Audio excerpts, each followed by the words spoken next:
Welcome to inspire physics classes friends.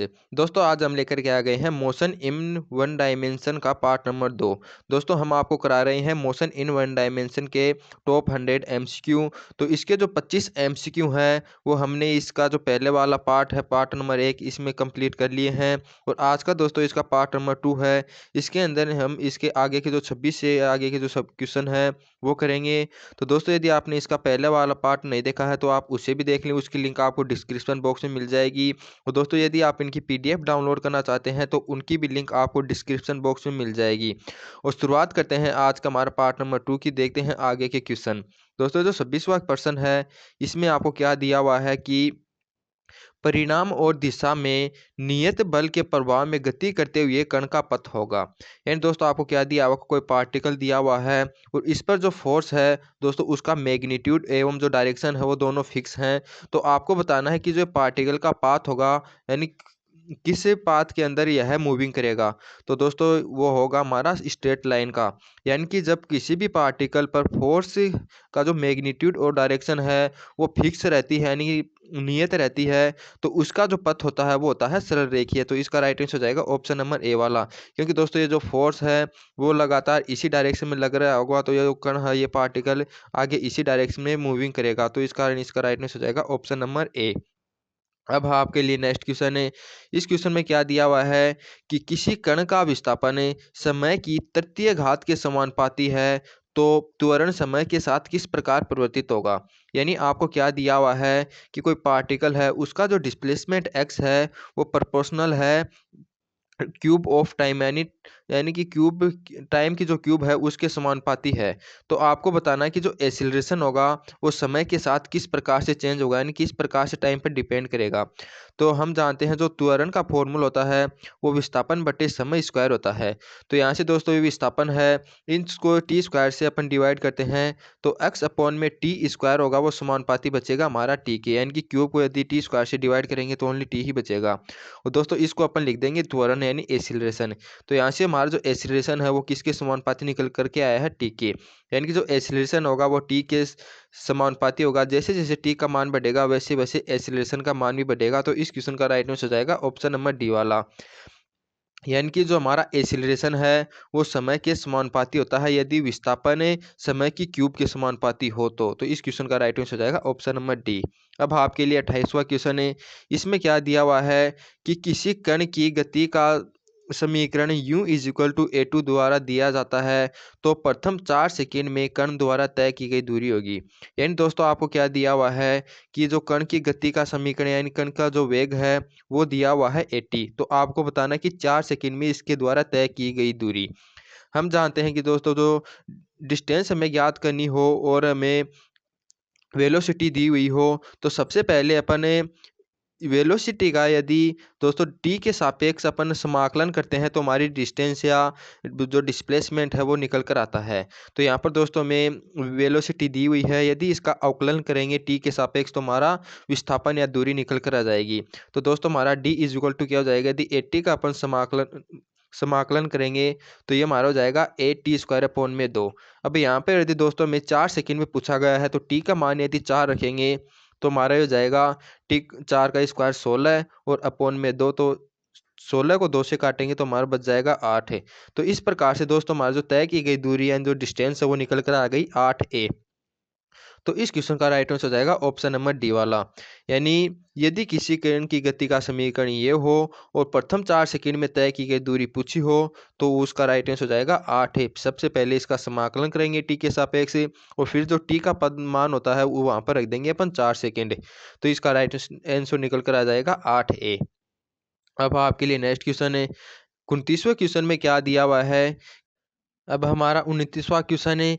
एक tennis की गेंद किसी ऊंचाई से गिराई जाती है तथा पृथ्वी से टकराकर वापस लौटती है तो इस प्रक्रिया में त्वरण, वेग तथा विस्थापन में कौन सी राशि परिवर्तित होगी।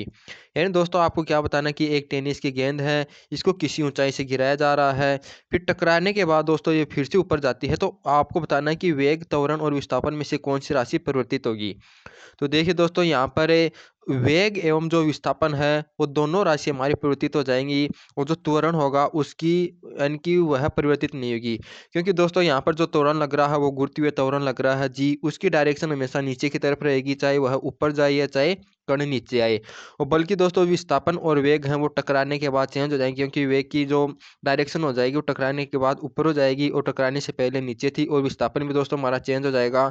तो इसका राइट आंसर हो जाएगा ऑप्शन नंबर बी वाला, यानी विस्थापन तथा वेग तुम्हारे चेंज हो जाएंगे, बल्कि जो त्वरण है दोस्तों उसका जो मैग्नीट्यूड है यानी परिमाण है वो भी हमारा 9.8 रहेगा, और इसकी डायरेक्शन भी नीचे की तरफ रहेगी। तो इसके कारण त्वरण हमारा चेंज नहीं होगा। तो इस क्वेश्चन का राइट आंसर हो जाएगा ऑप्शन नंबर बी वाला। अब है नेक्स्ट क्वेश्चन हमारा 30वां। इसमें क्या दिया हुआ है कि एक वस्तु घर्षण रहित नत समतल पर फिसलना प्रारंभ करती है तथा एक अन्य वस्तु समान ऊंचाई से स्वतंत्रता पूर्वक गिराई जाती है। तो आपको बताना है कि दोनों समान चाल से परिस्थिति पर पहुंचती हैं, दोनों समान त्वरण से पहुंचती हैं, दोनों समान समय पर पहुंचती हैं, या उपरोक्त में से कोई नहीं। देखिए दोस्तों, हम जानते हैं कि किसी भी पार्टिकल को h ऊंचाई से नीचे गिराया जाता है, चाहे वह फिसल कर आए या लुढ़क कर आए, किसी भी माध्यम से आए। तो दोस्तों नीचे पहुंचने पर उसकी जो वेलोसिटी होती है उसका फॉर्मूला होता है v is equal to √2gh होता है। यानी कि दोस्तों यह केवल हाइट पर डिपेंड करता है, और दोनों को दोस्तों समान हाइट से गिराया जा रहा है, इसलिए दोनों दोस्तों ये समान वेलोसिटी से पहुंचेंगी। तो इस क्वेश्चन का राइट आंसर हो जाएगा ऑप्शन नंबर ए वाला, यानी दोनों समान चाल से पृथ्वी पर पहुंचती हैं। दोस्तों समान त्वरण से नहीं पहुंचेंगी, क्योंकि दोस्तों हम जानते हैं कि इसके अंदर तो जो त्वरण होगा वो जी होगा, लेकिन जो किसी नत समतल पर लुढ़क कर आई है तो दोस्तों उसके अंदर जो नीचे जी त्वरण होगा वो इसका केवल लंबवत घटक होगा, यानी क्षैतिज घटक इस डायरेक्शन में भी होगा। तो इस पर जो त्वरण होगा वो इससे कम हो जाएगा, तो इस कारण यह असमान त्वरण से पहुंचेंगी। दोस्तों दोनों समान समय पर भी नहीं पहुंचेंगी। तो इस क्वेश्चन का जो राइट आंसर हो जाएगा वो हो जाएगा ऑप्शन नंबर ए वाला, उन दोनों समान चाल से ही पृथ्वी के तल पर पहुंचती हैं। अब हमारा नेक्स्ट क्वेश्चन है। इस क्वेश्चन में क्या दिया हुआ है कि यदि एक कण द्वारा तय की गई दूरी समय के वर्ग के समानुपाती है तो कण गति करता है। इसमें क्या दिया हुआ कि दोस्तों जो हमारा जो है डिस्प्लेसमेंट है यानी डिस्टेंस है वो समानुपाती है टी स्क्वायर के। फिर आपको बताना है कि वह कण किस प्रकार से गति करता है, समान त्वरण से, एक समान वेग से, या बढ़ते हुए त्वरण से, या घटते हुए वेग से। तो देखिए दोस्तों, हम जानते हैं कि जो त्वरण का फॉर्मूला होता है वो x अपॉन में टी स्क्वायर होता है। तो यहाँ पर दोस्तों इसको लाएंगे, x अपॉन में टी स्क्वायर दिलाएंगे दोस्तों, यहाँ पर हमारा एक कांस्टेंट बचता है। अब हमारा 29वां क्वेश्चन है। एक टेनिस की गेंद को किसी ऊंचाई से गिरती है तो वह पृथ्वी से टकराकर वापस लौटती है। इस प्रक्रिया में त्वरण, वेग, विस्थापन में से कौन सी राशि परिवर्तित होगी। यानी दोस्तों इस क्वेश्चन में आपको बताना है कि एक पार्टिकल है उसको पृथ्वी तल से गिराया जाता है, और इससे टकराने के बाद वह फिर से वापस ऊपर लौट जाती है। तो इस घटना में आपको बताना है कि त्वरण, वेग तथा विस्थापन में से कौन सी राशि परिवर्तित होगी। तो देखिए दोस्तों, यहाँ पर जो परिवर्तित होने वाली राशि होंगी वो वेग एवं विस्थापन होंगे, क्योंकि यहाँ पर जो विस्थापन मैक्सिमम हो जाएगा, फिर जैसे ही पार्टिकल फिर से जाएगा विस्थापन कम होता जाएगा, यानी चेंज होगा। और दोस्तों जो वेलोसिटी है यहाँ पर नीचे आते वक्त इसकी डायरेक्शन नीचे की तरफ होगी, और जैसे ही ऊपर जाएगी तो डायरेक्शन ऊपर की तरफ हो जाएगी, यानी वेलोसिटी में भी चेंज हो जाएगा। लेकिन दोस्तों जो त्वरण होगा वो यहाँ पर इसके अंदर केवल यानी ऊपर से नीचे आने पर गुरुत्वीय त्वरण कार्य करता है, और उसका मान भी दोस्तों हमेशा निश्चित रहेगा, 9.8 रहेगा, और इसकी डायरेक्शन भी नीचे की तरफ होगी। यानी हमारा जो त्वरण होगा, एक्सीलरेशन होगा, वो अनचेंज राशि होगी, यानी कि अपरिवर्तित होगी, बल्कि वेग एवं जो विस्थापन है दोनों परिवर्तित होंगी। तो इस क्वेश्चन का राइट आंसर हो जाएगा ऑप्शन नंबर बी वाला, यानी विस्थापन तथा वेग है वो हमारी परिवर्तित होती हैं, बल्कि त्वरण परिवर्तित नहीं होगा। अब आपके लिए नेक्स्ट क्वेश्चन है, 30वां क्वेश्चन है आपके लिए। इसमें क्या कहा गया है कि एक वस्तु घर्षण रहित नत समतल पर फिसलना प्रारंभ करती है तथा एक अन्य वस्तु समान ऊंचाई से स्वतंत्रता पूर्वक गिराई जाती है। तो दोनों समान चाल से पृथ्वी तल पर पहुंचेंगी, समान त्वरण से पृथ्वी तल पर पहुंचती हैं, या समान समय पर पहुंचती हैं। यानी दोस्तों इस क्वेश्चन में आपको बताया है कि दो पार्टिकल हैं, एक को तो सीधा यानी दोस्तों मुक्त रूप से गिराया जाता है, और एक को यानी नत समतल पर यानी फिसलाया जाता है। तो आपको बताना है कि दोनों नीचे है नहीं पहुंचेंगी तो उनका क्या समान रहेगा, चाल समान रहेगी, त्वरण या समय। तो दोस्तों इसका राइट आंसर हो जाएगा ऑप्शन नंबर ए वाला, क्योंकि दोस्तों समय तो बिल्कुल बराबर नहीं होगा, क्योंकि इसको ज़्यादा डिस्टेंस यानी कवर करना होगा। और दोस्तों इसको कम है। और दोस्तों त्वरण त्वरण तो यहाँ पर दोस्तों यानी कि जी रहेगा। और यहाँ पर देखते हैं तो दोस्तों यहाँ पर जी के दो घटक हो जाएंगे, एक तो क्षैतिज घटक है, एक ऊर्ध्वाधर घटक है। तो यहाँ पर केवल ऊर्ध्वाधर घटक ही कार्य करेगा, तो यह त्वरण भी असमान रहेगा। बल्कि देखिए दोस्तों चाल होती है वो हम जानते हैं कि एच ऊंचाई से किसी वस्तु को गिराने पर उसका जो वेलोसिटी होती है वो होती है √2gh। यानी दोस्तों जो वेलोसिटी है केवल हाइट पर डिपेंड करती है, बल्कि इस बात पर डिपेंड नहीं करती कि जो कण है वो किस पथ के माध्यम से या किस गति के माध्यम से नीचे पहुंचता है। तो इसके कारण जैसे ही जो पार्टिकल पृथ्वी तल पर पहुंचेगा तो इसकी वेलोसिटी नियत रहेगी। तो इस क्वेश्चन का राइट आंसर हो जाएगा ऑप्शन नंबर ए वाला, दोनों समान चाल से पृथ्वी तल पर पहुंचती हैं। अब आपका नेक्स्ट क्वेश्चन है 31वां क्वेश्चन में आपको बताया गया है कि यदि एक कण द्वारा तय की गई दूरी समय के वर्ग के समानुपाती हो तो कण गति करता है। यानी दोस्तों आपको बताना है कि जो विस्थापन है वो समय की स्क्वायर के समानुपाती है। तो आपको बताना है कि वह एक समान त्वरण से गति करेगी या एक समान वेग से, या बढ़ते हुए त्वरण से या घटते हुए त्वरण से। दोस्तों इस समानुपाती स्थिरांक को अपन उठाएंगे तो इसको अपन इस प्रकार भी लिख सकते हैं, x इक्वल टू जाएगा KT², क्योंकि ये जो समानुपाती चिन्ह को उठाने पर हमने एक स्थिरांक लगा दिया है। दोस्तों हम जानते हैं कि वेलोसिटी ज्ञात करने के लिए अपन dx/dt करते हैं। तो यहाँ पर यदि इसका अवकलन करेंगे तो ये हमारा हो जाएगा 2KT हो जाएगा। तो दोस्तों हमारा जो वेग है वो नियत नहीं है, क्योंकि यह समय के साथ चेंज हो रहा है। यदि अपन त्वरण निकाल लेंगे तो वो अपन करेंगे dx यानी dv/dt करेंगे। तो 2KT का दोस्तों अपन फिर से अवकलन करेंगे तो हमारा प्राप्त होगा 2K। तो अपन यहाँ पर देखते हैं कि दोस्तों ये जो त्वरण है ये हमारा नियत त्वरण है, क्योंकि इसके अंदर t का कोई भी पद नहीं है। यदि t का टर्म्स नहीं है तो यानी कि यह एक समान त्वरण से गति कर रही है, यानी कि हर समय इसका जो त्वरण होगा वो 2K होगा, चाहे समय कितना भी बढ़ा दिया जाए। तो इस क्वेश्चन का राइट आंसर हो जाएगा ऑप्शन नंबर ए वाला, यानी यह एक समान त्वरण से गति करेगा। दूसरे जो क्वेश्चन है वो आपके एग्जाम की दृष्टि से बहुत ही इंपॉर्टेंट है, तो आप हर एक क्वेश्चन को अच्छे से सोल्व करें। दोस्तों मैं आपको जितने भी जो टॉपिक वाइज MCQ है इंपॉर्टेंट वो सभी करवाऊंगा, तो आप हमारे साथ रेगुलर बने रहिए। यदि चैनल को अभी तक सब्सक्राइब नहीं किया तो चैनल को भी सब्सक्राइब कर लें।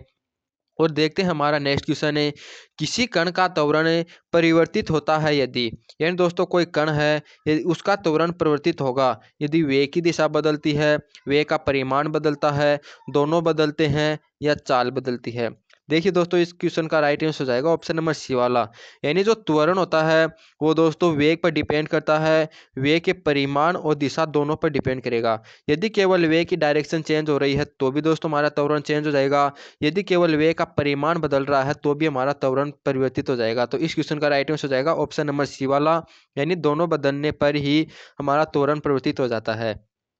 अब हमारा 33वां क्वेश्चन है, इसके अंदर क्या दिया गया है कि किसी मीनार के शीर्ष से दो पत्थर जिनके द्रव्यमान 1:2 के अनुपात से हैं, तो प्रारंभिक वेग u से सीधी रेखा में क्रमशः ऊपर तथा नीचे की ओर फेंका जाता है। तो वायु प्रतिरोध को नगण्य माना जाए तब भारी पत्थर अधिक चाल से तल पर पहुंचता है, हल्का पत्थर अधिक चाल से पहुंचता है, या दोनों समान चाल से पहुंचेंगे, या दिए गए विवरण से चाल निर्धारित नहीं की जा सकती।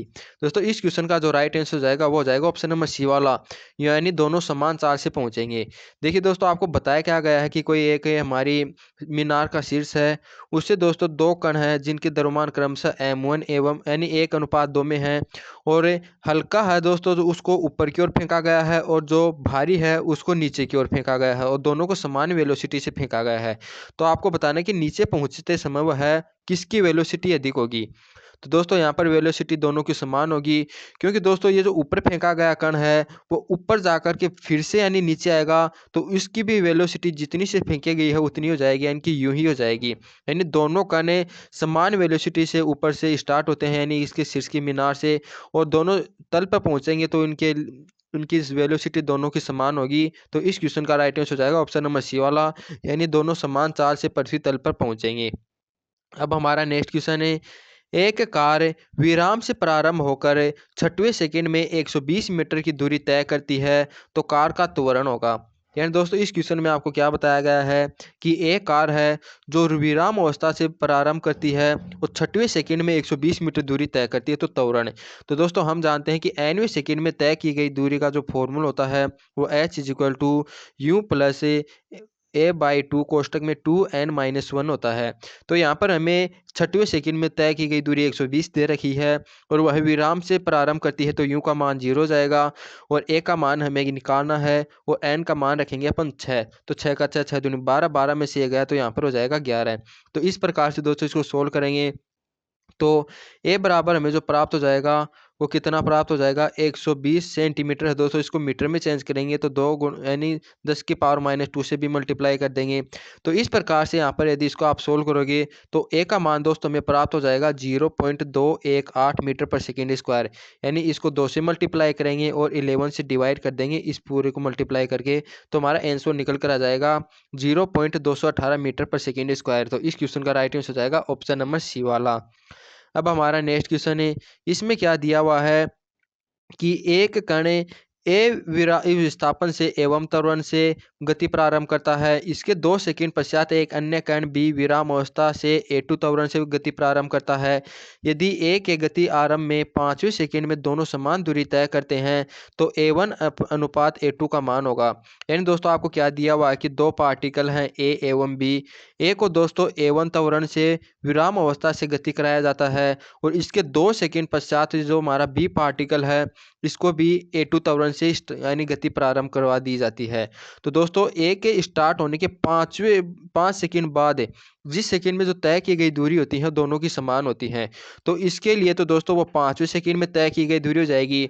दोस्तों 2 सेकंड बाद में स्टार्ट करता है तो इसके लिए तीसरे सेकंड में तय की गई दूरी हो जाएगी और वो हमें दी गई है कि दोनों के समान है, यानी तय की गई दूरी समान है। तो आपको त्वरण का अनुपात निकालना है तो दोस्तों अपन निकाल सकते हैं कि इसके कारण तो 5वें सेकंड में तय की गई दूरी और इसके तीसरे सेकंड में तय की गई दूरी को अपन इक्वल रखेंगे।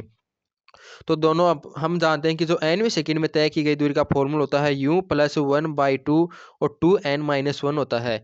तो इसके लिए एक कण यानी कि a वाले कण के लिए देखते हैं, u का मान तो दोनों के लिए 0 जाएगा और a कण के लिए जो त्वरण है वो a1 है, ये हो जाएगा /2। इसके लिए 5वें सेकंड में यानी 5 का 5, 5 दूनी 10 और 10 में से a गया तो 9। ये इक्वल हो जाएगा हमारा A2/2 और इंटू में 3 का 3, 3 दूनी 6 और 6 में से गया तो 5।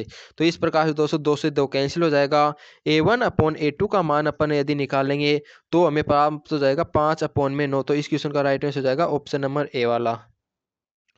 अब हमारा नेक्स्ट क्वेश्चन है यानी 36वां क्वेश्चन है। इसके अंदर क्या दिया हुआ है कि एक गेंद को ऊर्ध्वाधर ऊपर की ओर v0 वेग से फेंका जाता है, तब इसके द्वारा प्राप्त अधिकतम ऊंचाई h है। तो अधिकतम ऊंचाई को 3 गुना करने के लिए गेंद को फेंकने का वेग होना चाहिए। यानी दोस्तों आपको दिया हुआ कि कोई एक पार्टिकल है, यदि इसको v0 वेग से फेंका जाता है तो वह अधिकतम h ऊंचाई तक जाती है। यदि दोस्तों इसी ऊंचाई को यदि 3 गुना करना है तो इसको किस वेलोसिटी से फेंकना होगा तो वो हमें ज्ञात करना है। तो हम जानते हैं दोस्तों हमारी जो अधिकतम ऊंचाई का फॉर्मूला होता है, यदि इसको u वेग से फेंका जाता है तो अधिकतम ऊंचाई का जो फॉर्मूला होता है वो u² / 2g होता है। यानी दोस्तों जो h होता है वो समानुपाती होता है u² के, या अपन कह सकते हैं कि दोस्तों हमारा जो v या u होता है वो समानुपाती होता है √h के। यदि दोस्तों h को अपन को 3 गुना करना है तो हमारी जो नई वेलोसिटी हो जाएगी वो √3h हो जाएगी। यानी दोस्तों √h की जगह अपन u रखेंगे तो हमारी जो नई वेलोसिटी हो जाएगी दोस्तों वो हो जाएगी √3v0। यानी यदि h के मान को 3 गुना करेंगे तो v का मान √3 गुना हो जाएगा, क्योंकि दोस्तों हम जानते हैं जो u होता है वो √h के समानुपाती होता है। तो इस क्वेश्चन का राइट आंसर हो जाएगा ऑप्शन नंबर ए वाला। यानी नई वेलोसिटी होगी वो हो जाएगी √3v0 यदि हमें अधिकतम ऊंचाई को 3 गुना करना है तो इसका राइट आंसर हो जाएगा ऑप्शन नंबर ए। अब हमारा 37वां क्वेश्चन है। इसके अंदर क्या दिया गया है कि एक ट्रक तथा एक कार समान वेग से गतिशील हैं, तो ब्रेक लगाने पर दोनों कुछ दूर जाकर रुक जाते हैं, तब ट्रक विराम अवस्था में आने से पूर्व कम दूरी तय करेगा या कार विराम में आने से पूर्व कम दूरी तय करेगी या ट्रक तथा कार दोनों समान दूरी तय करेंगे। देखिए दोस्तों ये याद रखना होगा आपको, यदि दो हमारे पार्टिकल हैं दोनों समान वेग से गतिशील हैं और दोनों पर एक समान यानी से ब्रेक लगाए जाते हैं, तो दोस्तों याद रखना वह कार पहले रुकेगी जिसका मास कम हो यानी द्रव्यमान कम हो, और वह अधिक दूरी तय करेगी जिसका मास अधिक हो। हम जानते हैं दोस्तों कार होती है वो ट्रक से हल्की होती है, तो इसके कारण कार होती है वो विराम अवस्था में आने से पूर्व कम दूरी तय करेगी। तो इसका राइट आंसर हो जाएगा ऑप्शन नंबर बी वाला। अब आपके लिए नेक्स्ट क्वेश्चन है, यानी किसी वेग से ऊपर फेंकी गई वस्तु के द्वारा प्राप्त अधिकतम ऊंचाई 50 मीटर है।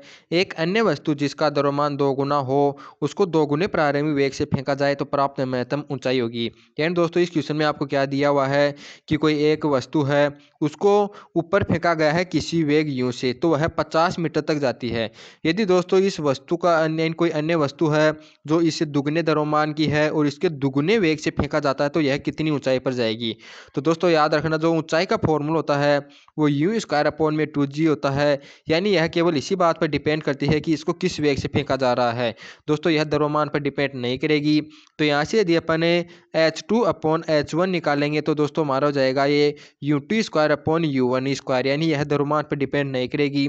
और हमें दिया गया है कि दोस्तों जो h1 का मान है वो 50 है और u2 है उसको u1 का 2 गुना कर दिया गया है। तो इस फॉर्मूले अपन h2 निकालना है और h1 का मान अपन 50 रख देते हैं और u2 की जगह दोस्तों अपन 2u1 रखेंगे, तो यह हमारा इसका स्क्वायर करेंगे तो हो जाएगा 4u1 का स्क्वायर है और अपॉन में हो जाएगा u1 स्क्वायर। तो दोस्तों ये इससे कैंसिल हो जाएगा और यहाँ से यदि अपन h2 निकालेंगे तो 50 गुणा 4 यानी हमारा प्राप्त हो जाएगा 5 का 5 चौक 20 यानी 200। तो इसका राइट आंसर हो जाएगा ऑप्शन नंबर बी वाला। यानी दोस्तों यदि वेग को यदि अपन दुगने प्रारंभिक वेग से फेंकेंगे तो उसकी जो महत्तम ऊंचाई हो जाएगी वो 200 मीटर हो जाएगी। तो इसका राइट आंसर हो जाएगा ऑप्शन नंबर बी वाला। अब हमारा 39वां क्वेश्चन है, इसमें क्या दिया हुआ है कि 3 कण ए बी सी को किसी मीनार के शीर्ष से समान चाल से फेंका जाता है। ए को ऊपर की ओर, बी को नीचे की ओर, सी को क्षैतिज दिशा में फेंका जाता है। तो तीनों कण पृथ्वी तल पर V A V B V C चाल से पहुंचते हैं, तब आपको बताना है कि तीनों बराबर होंगी या कौन सा कम होगा या कौन सा अधिक होगा। तो दोस्तों हमें क्या दिया गया है कि कोई मीनार है उसके शीर्ष पर 3 कण है ए बी सी। ए को दोस्तों ऊपर की ओर फेंका गया है किसी वेलोसिटी से और बी को दोस्तों उसी चाल से नीचे की ओर फेंका गया है और सी को क्षैतिज समय फेंका गया है। तो दोस्तों हम देखते हैं कि जो ए वाला पार्टिकल है वो पहले ऊपर जाकर के फिर इसी अवस्था में रुककर फिर वापस आ जाएगा और यहाँ पर फिर से नीचे की तरफ यहाँ से गति करेगा, तो इसकी वेलोसिटी वही हो जाएगी जिस वेलोसिटी इसको ऊपर फेंका गया है। तो दोस्तों यहाँ से अपन देखते हैं कि बी वाले पार्टिकल और ए वाले पार्टिकल दोनों यानी समान जगह से समान वेलोसिटी से नीचे आते हैं। तो इनका तो दोस्तों क्षैतिज दिशा पर पहुंचने पर वेलोसिटी बराबर होगी यानी V A equal to V B हो जाएगी। लेकिन दोस्तों वी सी है उसके क्षैतिज दिशा में वी वेग से फेंका गया है। यहाँ पर इस पॉइंट पर इसका नीचे की ओर ऊर्ध्वाधर वेग है उसका मान 0 हो जाएगा, यानी कि इनको तो v वेग से फेंका गया है और इनको 0 वेग से। तो इसके कारण दोस्तों नीचे पहुंचते समय जो c वाला पार्टिकल होगा इसकी वेलोसिटी का मान कम हो जाएगा, यानी वी ए बराबर वी बी हो जाएगा और c का यानी वेलोसिटी कम हो जाएगी जब ये तीनों पृथ्वी तल पर पहुंचेंगे। तो इस क्वेश्चन का राइट आंसर हो जाएगा ऑप्शन नंबर बी वाला। अब आपके लिए नेक्स्ट क्वेश्चन है, 40वां क्वेश्चन में क्या दिया हुआ है कि कार का इंजन कार में 4 मीटर पर सेकंड का त्वरण उत्पन्न करता है। यदि यह कार समान द्रव्यमान की एक दूसरी कार को खींचती है तो उत्पन्न त्वरण हो जाएगा। दोस्तों हम जानते हैं कि F इज इक्वल टू होता है वो ma होता है और यहाँ से अपन निकाल सकते हैं कि दोस्तों हमारा जो त्वरण होगा वो द्रव्यमान के व्युत्क्रमानुपाती होता है। यानी कि दोस्तों यह जो फोर्स है पहले एक कार पर लगा रहा था, फिर उसी यानी कि है द्रव्यमान की एक और कार लेते हैं यानी द्रव्यमान 2 गुना हो गया, फिर हमें इसका एक्सीलरेशन निकालना है कितना हो जाएगा। तो दोस्तों यदि द्रव्यमान 2 गुना हो गया है तो हमारा एक्सीलरेशन हो जाएगा वो इसका आधा हो जाएगा क्योंकि यह द्रव्यमान के व्युत्क्रमानुपाती होता है। तो यदि इसका द्रव्यमान यदि 4 मीटर पर सेकंड यानी त्वरण 4 मीटर पर सेकंड स्क्वायर था तो जो नया त्वरण हो जाएगा वो हो जाएगा 2 मीटर पर सेकंड स्क्वायर, क्योंकि आधा हो जाएगा क्योंकि यहाँ पर जो द्रव्यमान है वो दोगुना कर दिया गया है। तो इस क्वेश्चन का राइट आंसर हो जाएगा ऑप्शन नंबर बी वाला। आई होप दोस्तों ये क्वेश्चन आपको अच्छी तरह से समझ में आ रहे होंगे। यदि दोस्तों आपको किसी क्वेश्चन में फिर भी दिक्कत रह जाती है तो आप हमारे टेलीग्राम ग्रुप पर दोस्तों इसका स्क्रीनशॉट लेकर के आप भेज सकते हैं। और अपन देखते हैं हमारा अगला क्वेश्चन है, इसमें क्या है कि गतिशील वस्तु के लिए किसी क्षण पर त्वरण अनिवार्य रूप से शून्य होगा यदि वस्तु गति नहीं करती है। दोस्तों ये कथन हमारा बिल्कुल गलत है। यानी गतिशील वस्तु के लिए दोस्तों जो त्वरण होता है वो अनिवार्य रूप से शून्य नहीं होता यदि वस्तु गति नहीं कर रही थी। यानी कि दोस्तों हम देखते हैं जो प्रक्षेपीय गति होती है उसके अंदर जब पार्टिकल ऊपरी सिरे पर होता है तो यहाँ पर यह स्थिर अवस्था में होता है, लेकिन इस पर गुरुत्वीय त्वरण जी लागू होता है। यानी दोस्तों इसका त्वरण शून्य नहीं होता, तो यह हमारा कथन गलत है। दूसरा है त्वरण ऋणात्मक होता है जब चाल कम हो रही हो। दोस्तों ये भी गलत है। तीसरा है दूरी ऋणात्मक होती है जब वस्तु की चाल कम हो रही हो। यह कथन भी हमारा असत्य है। और चौथा कथन है यदि उस क्षण पर विस्थापन वेग त्वरण ज्ञात हो तो आगे किसी भी समय पर विस्थापन ज्ञात किया जा सकता है। दोस्तों ये जो कथन हमारा बिल्कुल सही है। यानी किसी क्षण पर दोस्तों में विस्थापन वेग त्वरण ज्ञात हो तो अपन किसी अन्य बिंदु पर भी इनके माध्यम से उस पर विस्थापन ज्ञात किया जा सकता है। तो इस क्वेश्चन का राइट आंसर हो जाएगा ऑप्शन नंबर डी वाला। अब देखते हैं अपन अगला 42वां क्वेश्चन है। इसके अंदर क्या दिया हुआ है कि एक गेंद को पृथ्वी की सतह से ऊपर की ओर 15 मीटर पर सेकंड की चाल से फेंका जाता है तो गेंद द्वारा प्राप्त अधिकतम ऊंचाई। तो दोस्तों मैंने आपको बताया था जो अधिकतम ऊंचाई का फॉर्मूला होता है वो H maximum is equal to u square upon में 2g होता है। तो यहाँ पर यू का मान हमें क्या दिया हुआ है 15 और जी का मान 10 है। तो 15 की स्क्वायर दोस्तों हम जानते हैं 225 होती है। तो ये हो गई 225 और ये हो जाएगा 2 और ये हो जाएगा इंटू जी। तो दोस्तों इसको यदि अपन 2 से डिवाइड करेंगे तो ये हमारा हो जाएगा 11.25 से, और 10 से भी डिवाइड करेंगे तो पॉइंट यहाँ पर लग जाएगा। तो इस क्वेश्चन का राइट आंसर हो जाएगा ऑप्शन नंबर ए वाला। यानी किसी गेंद को पृथ्वी की सतह से ऊपर की ओर 15 मीटर पर सेकंड की चाल से फेंका जाएगा तो वह उसके द्वारा जो अधिकतम यानी प्राप्त ऊंचाई होगी वो कितनी हो जाएगी 11.25 मीटर। अब देखते हैं हमारा नेक्स्ट क्वेश्चन है। अब है नेक्स्ट क्वेश्चन है समान आकार की दो गेंदें जिनमें एक का घनत्व दूसरे के घनत्व से अधिक है समान ऊंचाई से गिराई जाती है तो इनमें से कौन पहले पृथ्वी पर पहुंचेगी।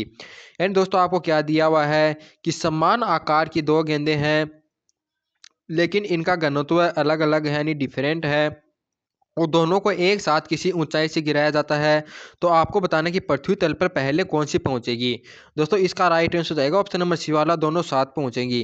दोस्तों एक बात याद रखना, यानी कि चाहे ये वस्तु कैसे भी हो यानी इनका घनत्व डिफरेंट हो, चाहे इनका द्रव्यमान यानी अलग अलग हो, यानी कि कोई भी हल्की हो कोई भी भारी हो। दोस्तों यदि दोनों को समान ऊंचाई से गिराया जाता है तो नीचे पहुंचने पर दोनों समान यानी समय ही लेंगी। तो इसका राइट आंसर हो जाएगा ऑप्शन नंबर सी वाला।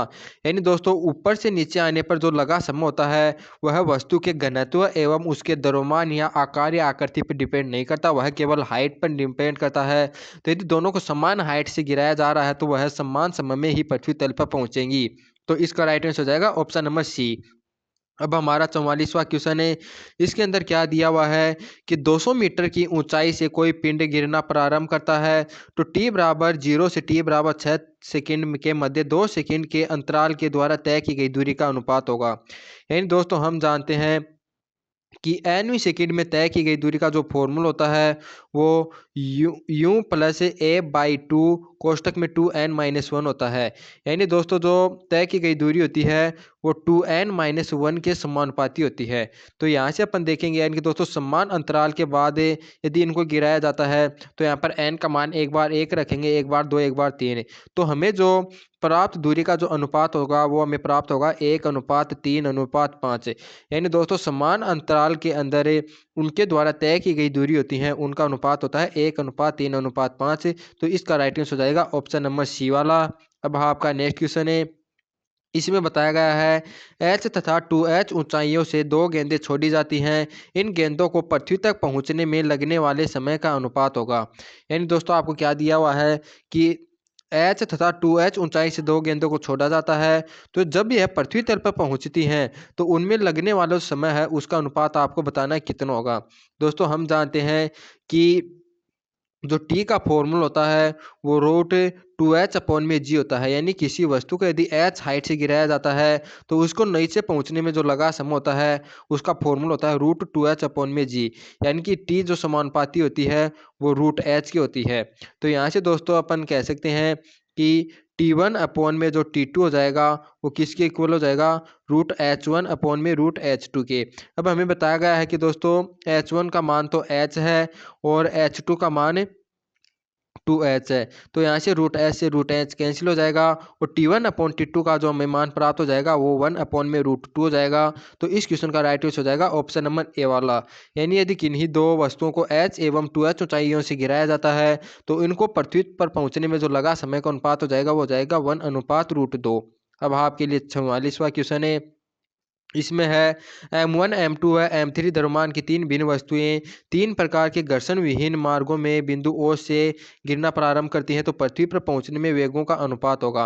तो दोस्तों मैंने आपको बताया था कि यानी कि यदि तीनों को समान ऊंचाई से गिराया जा रहा है तो उनको पहुंचने का पर जो नीचे जिस वेलोसिटी से पहुंचेंगी वो उनका दोस्तों समान होंगी, क्योंकि दोस्तों मैंने बताया था कि वह द्रव्यमान एवं घनत्व पर डिपेंड नहीं करती, यानी इनका द्रव्यमान चाहे अलग अलग हो, यदि उनको समान वेलोसिटी से ऊपर फेंका जा रहा है और समान ऊंचाई से फेंका जा रहा है तो तीनों के द्वारा जो लिया गया समय एवं जिस वेलोसिटी से पृथ्वी पर पहुंचेंगी वो समान होंगी। तो इसका अनुपात हो जाएगा 1:1:1। तो इसका राइट आंसर हो जाएगा ऑप्शन नंबर सी वाला।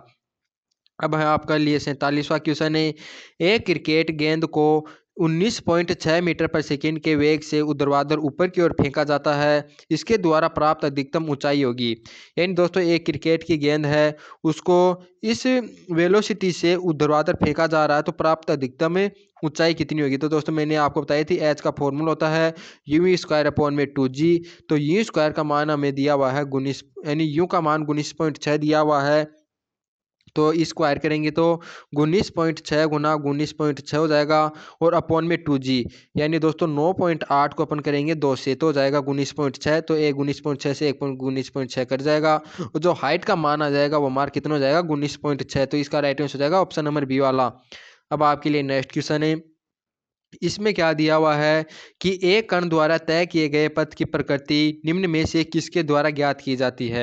यानी दोस्तों एक कण है और उसके द्वारा जो तय किया गया पथ है उसकी जो प्रकृति किसके द्वारा ज्ञात की जाती है। तो दोस्तों इसका राइट आंसर हो जाएगा ऑप्शन नंबर डी वाला, इनमें से कोई नहीं। यानी दोस्तों कोई पार्टिकल है उसके जो पथ की प्रकृति है वो किस बात पर डिपेंड करेगी, वेग की डायरेक्शन एवं त्वरण की डायरेक्शन है, न कि वेग एवं त्वरण के मान पर। यानी दोस्तों वेग यानी किस डायरेक्शन में है उस पर डिपेंड करती है कि उसका पथ किस प्रकार से होगा। यदि दोस्तों उनके वेग की डायरेक्शन इसके लंबवत होती है तो जो पथ होता है वर्ताकार होता है, यदि इसी की डायरेक्शन में होती है तो वह पथ हमारा सरल रेखी होता है। तो इसका राइट आंसर हो जाएगा ऑप्शन नंबर डी वाला। यानी तय किए गए पथ की प्रकृति वेग एवं त्वरण की डायरेक्शन पर डिपेंड करती है, न कि इनके मान पर। तो इसका राइट आंसर हो जाएगा ऑप्शन नंबर डी। अब है नेक्स्ट क्वेश्चन है।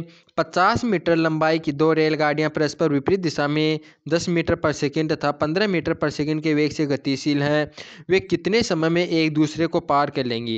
यानी दोस्तों आपको बताना है कि दो रेलगाड़ियां हैं, उनकी दोनों की हाइट यानी कि जो लंबाई दी हुई है वो 50-50 मीटर दी हुई है और दोस्तों ये वाली जो ट्रेन है वो 15 मीटर पर सेकंड के वेग से इधर गति कर रही है और ये वाली 10 मीटर पर सेकंड के वेग से इधर है। तो आपको बताना है कि ये एक दूसरे को पार करने में तय यानी लिया गया समय कितना होगा। तो दोस्तों जो टोटल समय होता है उसका फॉर्मूला याद रखना, वो होता है कुल दूरी बटे अपेक्षिक वेग, यानी कि जो दोस्तों जो अपेक्षिक वेग होता है ये। तो दोस्तों हम जानते हैं कि 15 के वेग से इधर गति कर रही है 10 के ये, तो यहाँ पर जो अपेक्षिक वेग हो जाएगा वो जाएगा 15 + 10 यानी हो जाएगा 25 से। और टोटल डिस्टेंस कितनी तय करनी है दोस्तों 50, ये 50 यानी 100। तो कुल दूरी तो हो गई हमारी 100 और जो अपेक्षिक वेग हो गया वो हो गया 25 से। तो लिया गया समय हो जाएगा वो कितना हो जाएगा 4 सेकेंड। तो इस क्वेश्चन का राइट आंसर हो जाएगा ऑप्शन नंबर बी वाला। अब देखते हैं नेक्स्ट क्वेश्चन है हमारा आज का अंतिम क्वेश्चन है।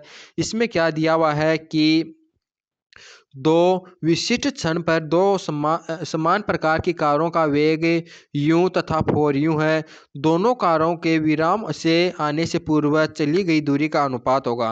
यानी दोस्तों आपको बताना है कि किसी समान समय पर समान कारों का वेग है, एक का u एक का है 4u। तो ये दोनों विराम अवस्था से आने से पहले आपको बताना है कि इनके द्वारा तय की गई दूरी है उनका अनुपात क्या होगा। तो दोस्तों हम जानते हैं कि जो वी स्क्वायर इजक्वल टू होता है वो 2as होता है, क्योंकि दोस्त यानी यू स्क्वायर इजक्वल टू दोस्तों माइनस के 2as होता है, क्योंकि यहाँ पर वी का मान तो 0 है क्योंकि अंतिम वेग 0 है। तो यहाँ से दोस्तों अपन v1 अपॉन v2 का स्क्वायर निकाल लेंगे, वो 2as अपॉन में 2a/2 हो जाएगा। तो यहाँ से अपन देखते हैं क्या दोस्तों, 2a से 2a कैंसिल हो जाएगा। u1 का मान हमें दिया हुआ है u, तो ये जाएगा u, और u2 का मान हमें क्या दिया हुआ है 4u, तो ये जाएगा हमारा 16u स्क्वायर। तो दोस्तों यू स्क्वायर से यू स्क्वायर हमारा कैंसिल हो जाएगा। तो S1/S2 का मान हमें निकल कर आ गया 1/16। तो इस प्रकार से इस क्वेश्चन का राइट आंसर हो जाएगा ऑप्शन नंबर डी वाला, यानी उनके द्वारा जो चली गई दूरियों का अनुपात हो जाएगा वो जाएगा 1/16। दोस्तों इसी क्वेश्चन के साथ हमारा आज का वीडियो कंप्लीट होता है, और इसी प्रकार के दोस्तों आपके लिए अच्छे अच्छे क्वेश्चन हम आपको प्रोवाइड कराते रहेंगे। तो दोस्तों यदि आप हमारे चैनल पर नए हैं तो चैनल को सब्सक्राइब कर लें। जय हिंद दोस्तों।